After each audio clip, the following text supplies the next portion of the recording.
Eu tive o diagnóstico que era o triplo negativo, aí já falaram, né, é um dos mais agressivos. Só que aí eu passei por um tratamento que foi um tratamento errado. O que você acha que foi o mais difícil do tratamento, assim? Foi depois da quimio, porque foi a cirurgia. E eu já tava sem cabelo nenhum, e eu fui com uma peruca enorme, né, eu tinha as perucas coloridonas. E aí eu cheguei na metade do encontro, eu já tava meio incomodada, assim, eu olhei assim pra ele e falei assim, você se importa se eu tirar o cabelo? Eu entro no banheiro do shopping com o cabelo e saio sem. Tudo certo. E a sua força foi sua filha? Muitas vezes, sim. Eu não queria levantar da cama, não queria fazer nada, não queria nem estar viva. E a minha filha, com 4, 5 aninhos, ela chegava na beira da cama e falava, vamos, mãe. Não, meu Deus.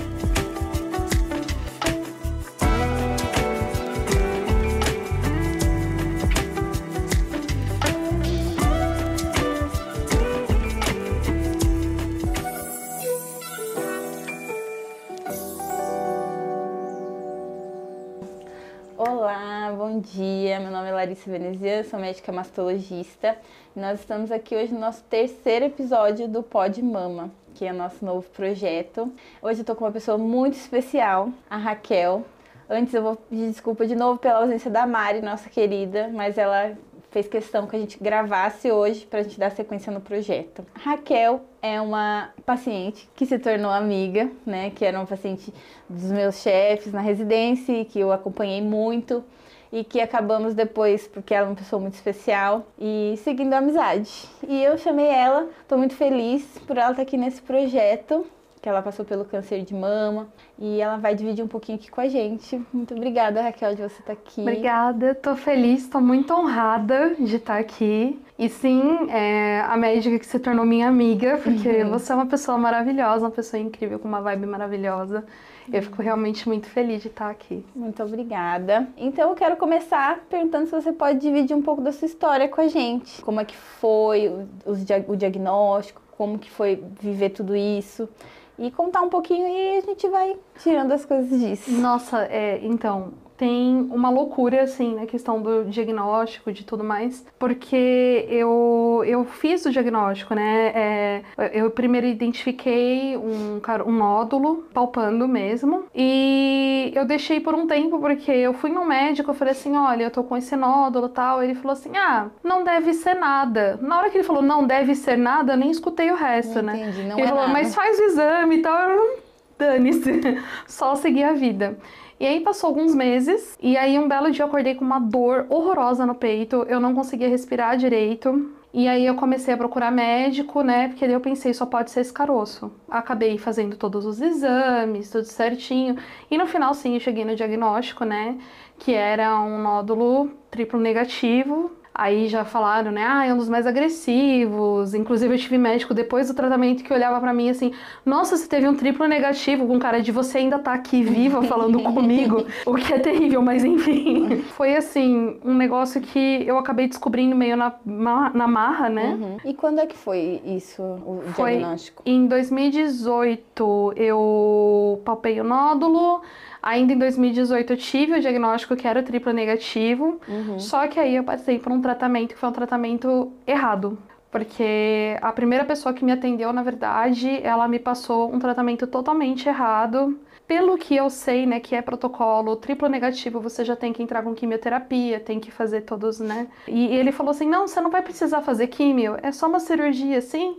Se pá um pouquinho de radioterapia e já tá ok. E aí, ele fez o quê? Ele só fez a cirurgia, como eu não recuperava da cirurgia, ele não entrou com a radioterapia e aquele nódulo, aquele restinho que ficou depois da cirurgia foi se espalhando e foi crescendo tudo de novo. Quando eu fui ver, tava localmente avançado já. Então, e eu ainda quando eu descobri, né, eu tinha risco ali de ter já metástase, riscos múltiplos, né. Então foi um negócio assim bem difícil, foi um choque muito grande pra mim. Foi depois disso então que você fez a quimio, daí você operou de novo? Foi, então, aí eu passei numa mastologista pra ver uma segunda opinião, foi quando eu tive a notícia, né, seu tratamento tá todo errado.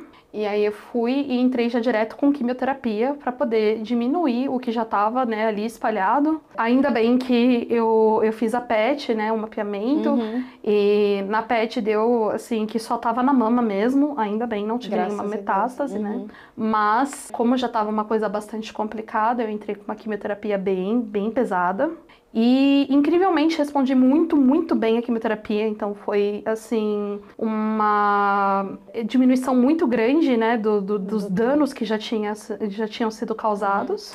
É porque o triplo negativo, né, por mais que muitas vezes ele seja realmente mais agressivo, cresça mais rápido, ele responde muito bem à quimioterapia via de regra, né?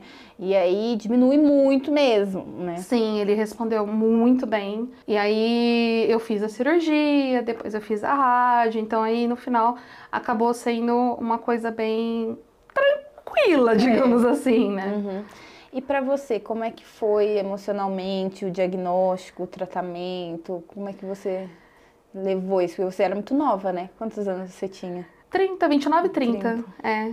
Foi engraçado, porque quando eu tive o diagnóstico, era um consultório que ficava no 9º andar de um prédio, né? E tava eu com a minha mãe fez questão de ir comigo em todas as consultas, inclusive ela foi uma pessoa que sempre me apoiou, assim, horrores, ela sempre esteve comigo em quimioterapia, em tudo que ela podia estar junto, ela tava lá junto. E aí a minha mãe tava lá comigo na consulta, quando o médico falou tal, a gente deu aquela segurada no consultório, e na hora que a gente saiu, a gente chorou, do 9º andar até o térreo. A hora que a gente chegou no térreo, uma olhou pra cara da outra e falou assim, vamos tomar uma Coca-Cola? Vamos. Aí a gente sentou no barzinho e falou, e aí, como é que vai ser agora? Eu falei, não sei, cara. Hoje em dia câncer tem cura, então a gente segue, tá tudo bem. E vamos enfrentar, né? E ter coragem, né? É o que eu falei pra ela. Pode agora com a Fá. Eu falei pra ela, né, que... Poxa, eu vou ter momentos que eu sei que eu vou derrubar. Eu sei que eu vou ter que chorar, que vai ser o momento que eu vou precisar daquilo, né? Então eu vou deixar pra chorar quando eu precisar chorar. É isso. E como é que foi na quimioterapia pra você? O que você acha que foi o mais difícil do tratamento, assim? Não, do tratamento inteiro foi depois da quimio, porque foi a cirurgia. Foi a cirurgia. Foi o mais difícil, foi o mais difícil. Porque a quimioterapia é assim, eu admito, é difícil perder o cabelo, né? É difícil. Mas eu sempre encarei assim, tipo, beleza, vamos lá. Eu vou ter que ficar careca de qualquer jeito, é a vida. Você acha que como que foi essa questão de perder o cabelo pra você? Foi... Eu sempre fui meio doida.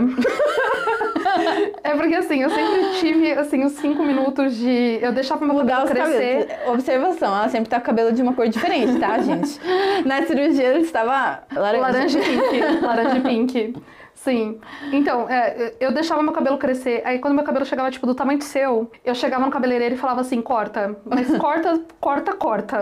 Então eu saía com chanelzinho, assim. Chegava aqui, de mudanças. Sempre fiz isso. Então, assim, eu encarei o momento da quimio como mais uma vez que eu ia fazer um negócio assim. Que a minha vida inteira eu sempre falei, cabelo cresce. E realmente, cabelo cresce, sabe? Tudo que eu perdi, volta e tá tudo certo. Óbvio. É difícil, especialmente na hora que você fica no zero.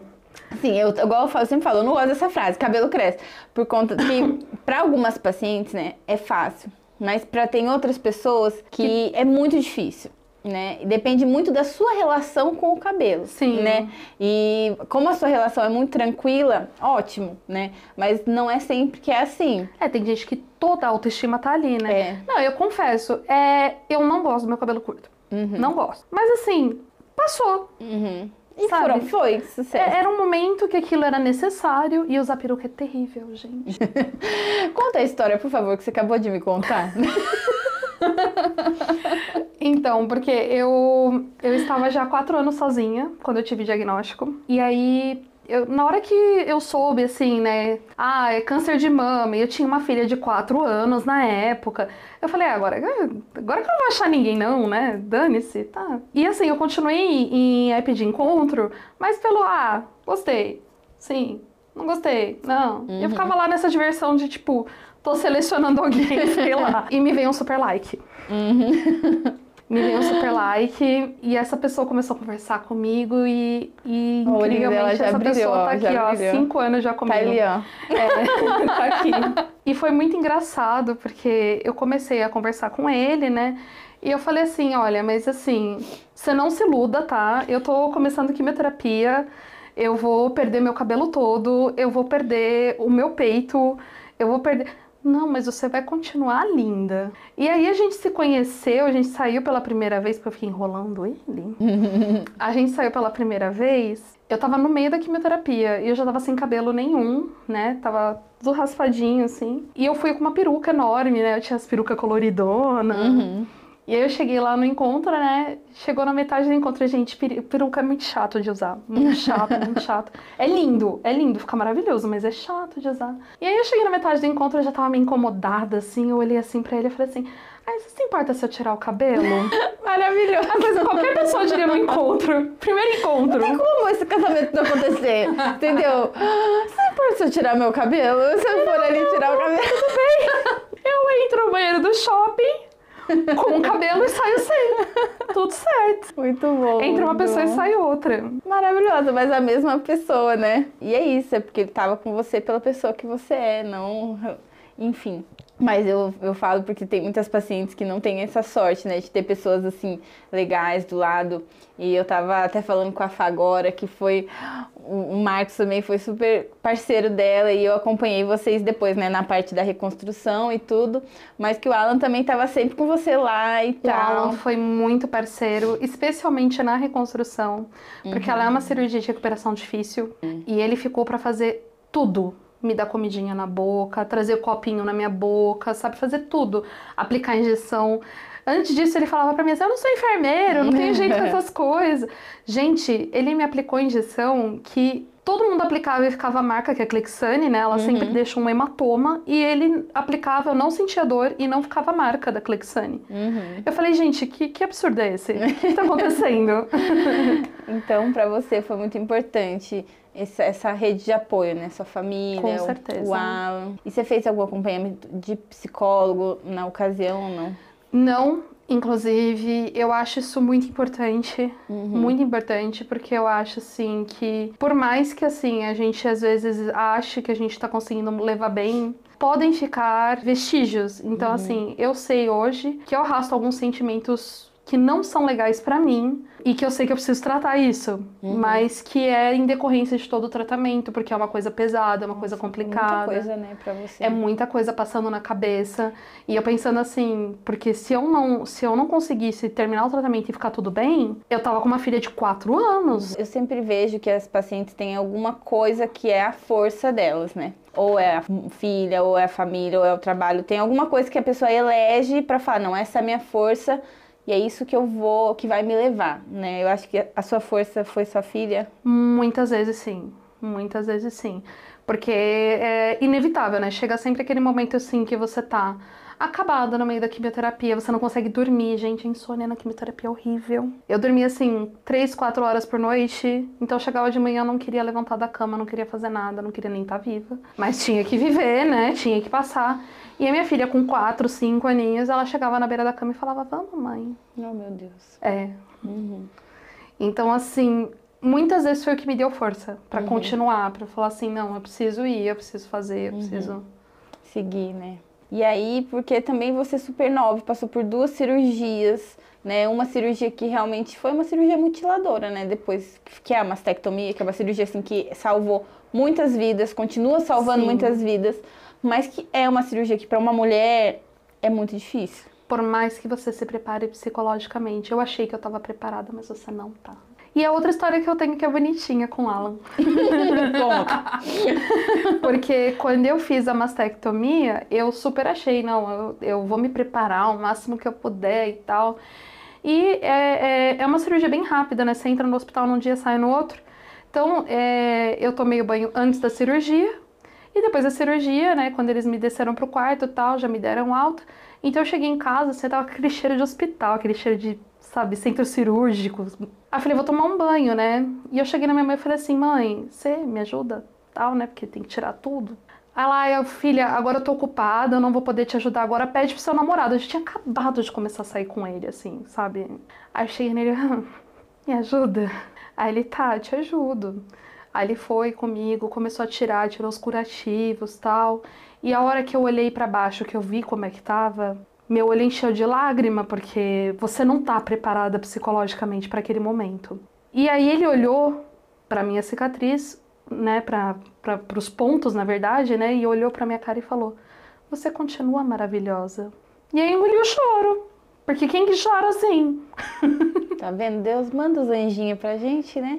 Manda o problema e manda um anjinho assim, ó. Pega esse aqui pra te ajudar também. Bom. Mas é que nem a questão que você falou do cabelo e tal, né? Eu conheci uma mulher quando eu tava na rádio, que ela falou pra mim, depois que eu fiz a mastectomia, eu nunca mais tirei a roupa na frente do meu marido. E eu fiquei pensando, gente, porque tem muitas pessoas que passam por esse momento. Então, assim, é importante, é essencial. Essencial. A reconstrução é parte do tratamento, né? Porque não é uma estética, você está tirando um órgão de uma pessoa. É igual uma pessoa que tira uma perna e ela coloca uma prótese na perna, entendeu? Você vai tirar uma mão, você está tirando um órgão. Então você precisa reconstruir anatomicamente. Não é assim, ela tá pensando em estética. Não tá. É uma reconstrução. É por isso que minha bandeira é reconstrução de mão. Eu amo reconstrução. É o que eu mais gosto dentro da minha área. Porque é cura, entendeu? É necessário. Claro, você vai ficar com cicatriz, e a gente tem que ressignificar isso de alguma forma, né? As cicatrizes. Mas você tem que ter o volume, você tem que devolver a anatomia ali minimamente e depois ajudar aquela pessoa a ressignificar a imagem corporal dela, né? É isso que eu acredito. E ouvindo você falar, me vem muito mais isso assim, né? Da importância disso. É essencial. Então, já que a gente está nesse assunto, fala um pouco da reconstrução, que foi quando a gente acabou se conhecendo, né? Sim. Quando você chegou lá na Beneficência Portuguesa, onde eu fazia residência médica na ocasião. E aí foi para reconstruir a mama, né? Que daí chegou esse momento de tentar, né, mudar essa imagem corporal que fica realmente é difícil de aceitar. Por mais que a gente saiba que a mastectomia, ela é uma cirurgia que ajudou a cura, né? Veio lá desde Halsted, quando a gente fazia eles faziam grandes mastectomias, tirava peitoral e tudo. Mas foi uma pessoa que salvou muitas mulheres, né? Que é o começo da evolução de uma história de cura, né? E hoje em dia a gente evoluiu muito, né, dentro do tratamento da cirurgia do câncer de mama, tanto na cirurgia em si, a gente faz cirurgias conservadoras, com remodelamento local, cirurgias conservadoras com mamoplastia redutora, que a gente consegue fazer quando são os tumores menores, mas infelizmente às vezes os tumores localmente avançados, como o seu, às vezes precisam sim da mastectomia e depois uma reconstrução, né? E no seu caso, como você já chegou com a mastectomia, foi uma reconstrução tardia, que a gente fala, né? Que é uma reconstrução depois que você fez o tratamento do câncer, né? Depois de quanto tempo que você foi para fazer a reconstrução? 1 ano e meio. 1 ano e meio e foi muito sofrido. E como é que foi para você esse 1 ano e meio entre um e o outro, assim? 1 ano e meio me sentindo torta. O que é terrível, porque você pensa em 1 milhão de coisas, mas você pensa, não importa, tipo, eu vou me arrumar, eu vou fazer não sei o quê, e às vezes... E assim, essa outra parte que eu não tive muito retorno, que foi, tipo, você pode ter uma prótese, você tem direito a isso, sabe? Você pode ter... Você tem direito, é lei. Fala aí, fala na sua câmera aqui, ó. Você tem direito a uma prótese, você tem direito... a muitas coisas que, na verdade, eu não sabia que eu tinha. E, por exemplo, mesmo após a reconstrução, né? Porque eu tava pensando assim, e tatuagem? Mas tatuagem reparadora que você encontra geralmente por aí é o quê? É o seu mamilo. Mas assim, eu não quero um mamilo, então você não vai ter de graça. E esse é o mamilo que você vai ter reconstruído na tatuagem, só que só se... E aí tem um monte de condições pra isso. Então, assim, é complicado, porque eu brinco, né, eu falo que eu tava meio no limbo. Porque eu não passei pelo atendimento do SUS, que o pessoal acha, assim, né, que é ruim, porque demora, porque não sei o quê.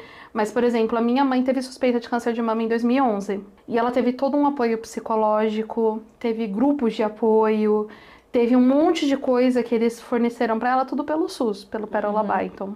E eu não tive isso, mas ao mesmo tempo eu não era a pessoa que podia pagar um super terapeuta pra me ajudar. Então, assim, eu falo, né, eu fiquei nesse limbo.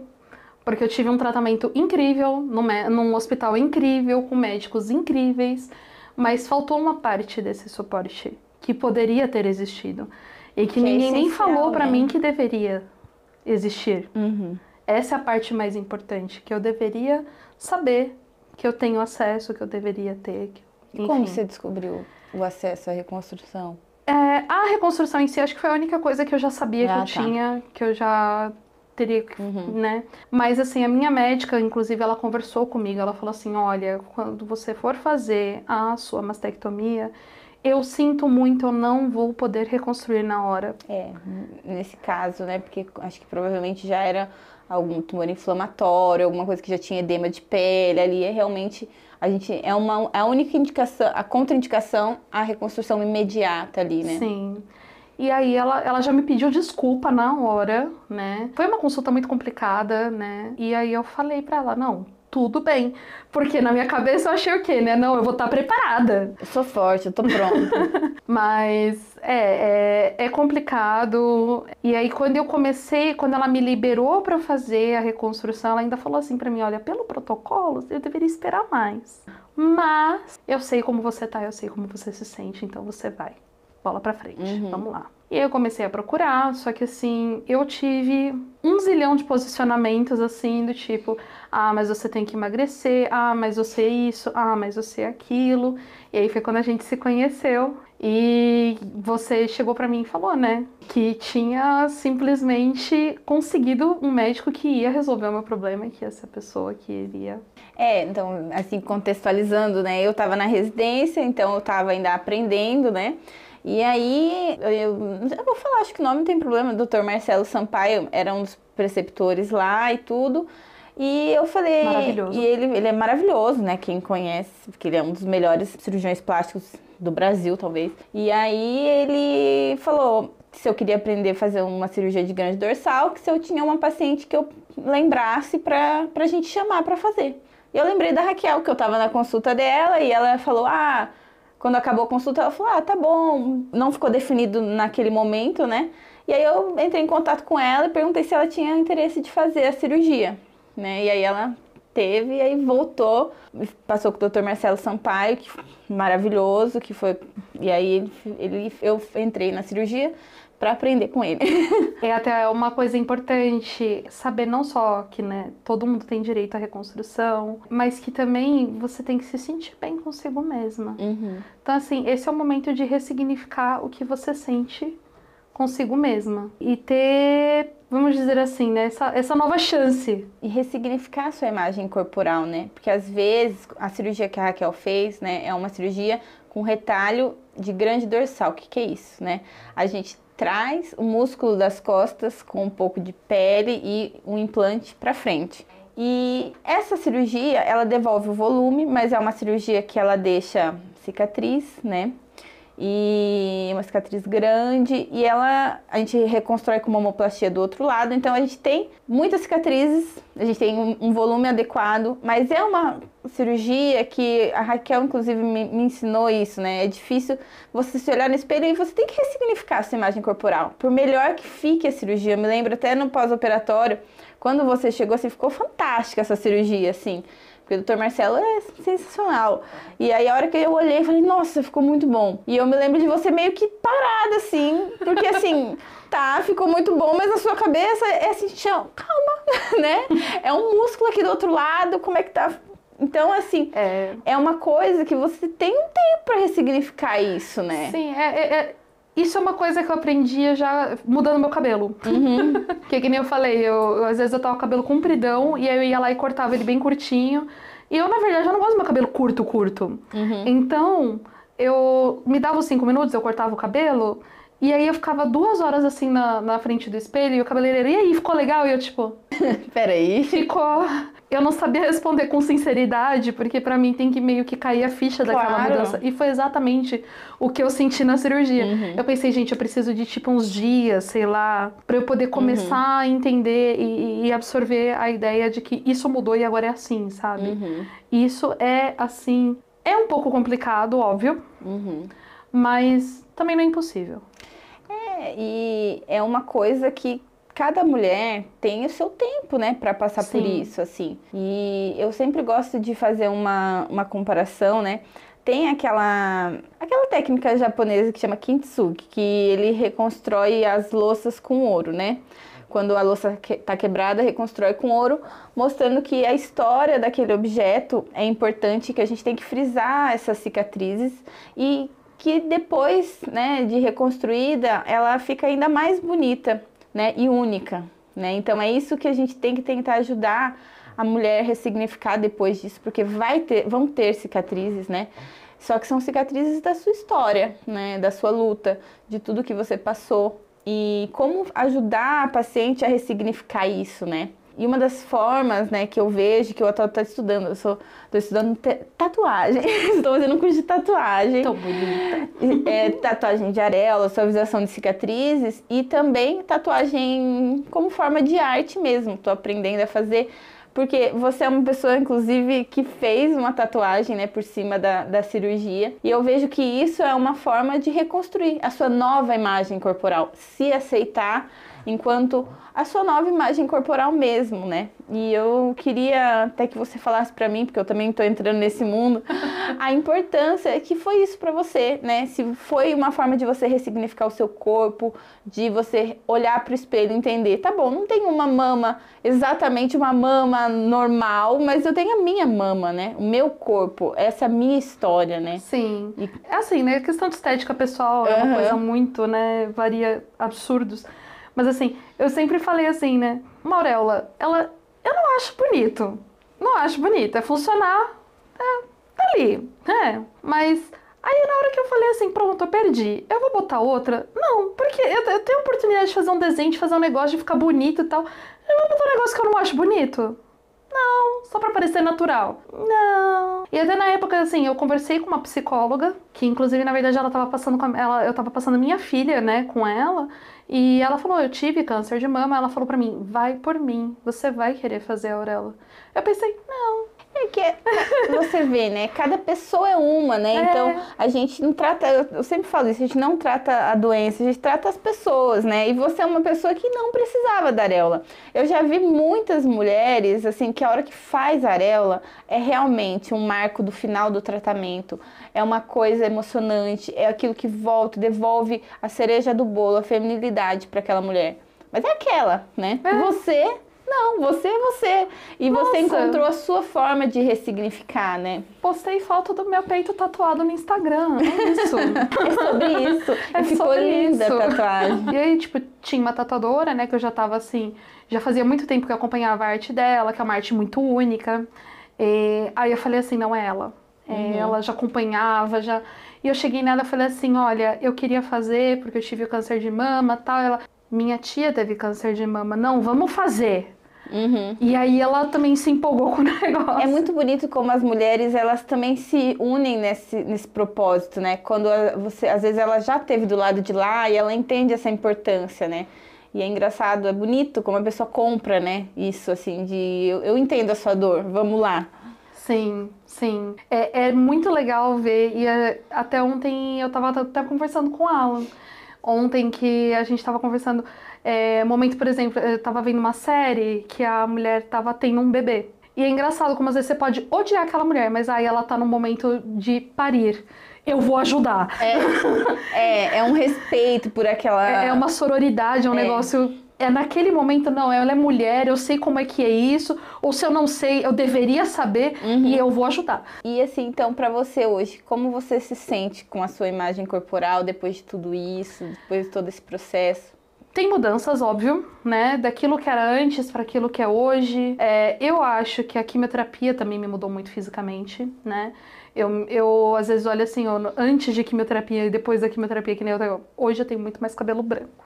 Não, você tem cabelo roxo. Brincadeira. Fica branco numa velocidade incrível. Mas muda bastante, né? Mas assim, hoje eu vejo que assim, é uma superação. É um novo momento. Você passa por muita coisa e você vê que as pessoas realmente têm esse reconhecimento, né? Nossa, você passou por muito. E você vê que não foi uma luta em vão, né? Você cresceu, você é outra pessoa.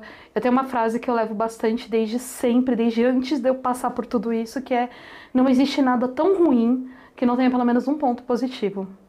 E realmente tem seus pontos positivos, tem seu momento, tem suas forças. E você prova pra si mesma que você consegue.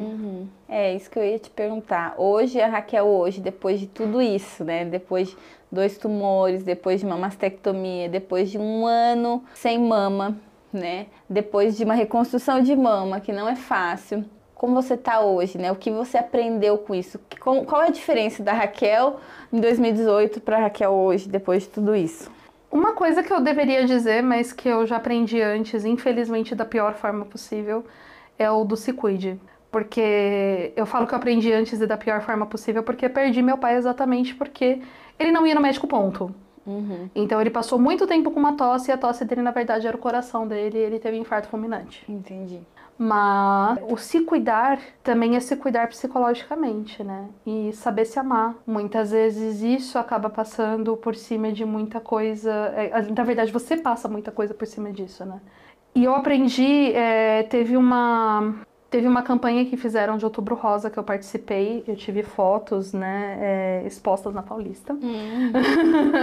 E na preparação das fotos e tal, eu tava fazendo maquiagem, o pessoal tava fazendo umas entrevistas, porque eles iam fazer um resumo sobre cada pessoa que ia estar nessa exposição. E eu achei muito legal porque uma das pessoas era uma paciente metastática, e ela falou assim, uma coisa que eu aprendi foi a me priorizar. E muitas vezes, especialmente a mulher, ela deixa de se priorizar. Ela vai cuidar do outro, ela vai fazer tudo pelos outros, ela vai correr atrás do dia a dia dela, porque se ela não trabalhar que nem uma louca, ela não tem comida para pôr na mesa. E isso afeta muito a sua saúde e afeta muito a sua vida no geral. Então, às vezes, você não aproveita a sua vida e você não sabe se priorizar. Você tem que saber se priorizar. Nos momentos certos, obviamente, mas tem que saber se priorizar. Sim, com certeza. De tudo isso, né? O que você acha de importante da parte da psicologia mesmo? O acompanhamento psicológico? Que você sentiu falta? Como é que foi essa questão para você? Eu acho que de alguma forma, por mais que às vezes a gente ache que tá lidando com isso, porque eu falo que assim, eu acho que eu era uma das pacientes mais alegres do hospital. Modéstia à parte. Eu só não falo que eu era mais alegre porque eu conheci uma pessoa tão incrível que eu falo que eu tava em depressão profunda perto dela. E ela foi, inclusive, assim, a minha mentora pra ter forças pra sair de tudo, sabe? Porque ela já era metastática quando eu conheci. E ela tinha muitos problemas de saúde e, assim, a Cris se tornou uma inspiração incrível pra mim. Então, assim, psicologicamente, por mais que tenha momentos difíceis, por mais que você às vezes ache que tá sozinha, porque é uma luta que, querendo ou não, por mais que você tenha apoio, às vezes você vai se sentir sozinha. Você tem que ter a sua força, que vai sair só de você e de mais ninguém. Então, é importante você se cuidar psicologicamente para não deixar essa peteca cair. E é muito legal como no tratamento a gente vai conhecendo, né? As pacientes sempre falam que daí fazem amizade com outras pessoas e uma vai dando força para outra, né? Então, no seu caso, foi essa paciente. Foi. E é engraçado, porque depois teve momentos que eu estive internada, que aí vinham os enfermeiros no quarto e falavam assim, você não quer conversar com fulano? Ele tá meio tristinho. Vai lá dar uma força. E como toda a sessão de quimioterapia tava com uma peruca de cor diferente, não sei o quê, aí o pessoal ficava, vamos lá conversar com o ciclano? Porque assim, ó, tem que dar uma animada. Mas assim, todo o processo que eu tive a oportunidade de estar com você, assim, no pós-operatório, você estava sempre junto com o Alan e vocês sempre muito alegres e sempre positivos. Trazendo fazer piada. Me fazendo dar risada e me animando, porque na residência também não é 100% fácil, né? Não, eu imagino que seja bem difícil. E vocês sempre me animando e assim, dando força, porque assim, pra gente pensar, não, tudo vale a pena, né? Olha eles, assim. E eu queria, então, por último, que você, hoje, é maravilhosa, depois de tudo que você passou, ressignificada, o que você diria para uma pessoa que tá tendo diagnóstico hoje, tá recebendo hoje? Não é pouca coisa. Não é fácil. Eu tive uma amiga que teve câncer de tireoide, ela falou que a médica falou pra ela assim: ah, você tem um câncerzinho. Não é pouca coisa. Não é um câncerzinho. Não é né? um câncerzinho. Não é tá? fácil. Não é fácil. Não é um passeio no parque. Não, e tem momentos que você pensa que vai deixar a peteca cair, mas não deixa. Porque, com certeza, tem muita gente que vai se importar com como você vai lidar com isso. E você tá fazendo isso por você, que é a pessoa mais importante do mundo pra você. E com certeza você vai se agarrar em alguma coisa pra você conseguir fazer isso por alguém que seja, mas é importante. Só não desistir. É isso. É ver o lado positivo e o que você tá aprendendo desse processo e bola pra frente. E piada. E piada. E piada. As piadas são inevitáveis. Raquel, muito obrigada por estar aqui. Agradeço. Eu admiro muito todas as minhas pacientes. Tem algumas que eu tenho, né, no coração. Eu te admiro muito. Muito obrigada por estar aqui. Eu admiro muito a sua força, a sua coragem, seu bom humor, a sua facilidade exatamente para ver o lado bom da vida, né? E você é uma paciente que está sempre, para sempre no meu coração mesmo. Bonitinho. E muito obrigada por estar me apoiando nesse projeto, por ter vindo e por ter aberto o seu coração, porque eu sei que é difícil, né, a gente abrir algumas caixinhas em prol de ajudar outras mulheres que estão passando pelo que você passou. E então, muito, muito obrigada mesmo. Eu queria dizer que uma coisa que eu já disse hoje pra você, mas que ninguém mais ouviu. Você é uma das pessoas que salvaram a minha vida.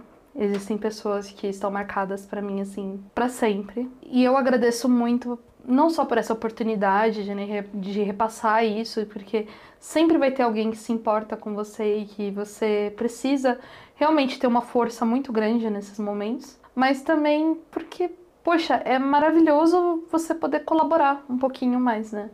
Já que eu passei por isso... Muito obrigada. E eu acho que é recíproco, né? Porque a gente troca, não tem como, né?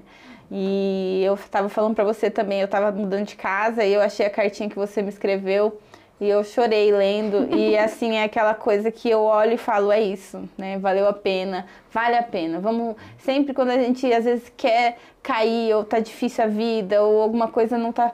Sabe, a gente lembrar disso, a gente lê uma cartinha, a gente vê o que a gente realmente, com o nosso trabalho, fico muito feliz com o meu trabalho, com o que eu estudei, eu posso ajudar outras pessoas, né? No seu caso, foi o Dr. Marcelo, maravilhoso, e eu pude estar ali, aprender e com você e com ele, então sou muito grata por você. Eu também, eu sou muito agradecida. Então, muito obrigada por estar aqui, Obrigada. vamos sempre juntas, agora como amigas.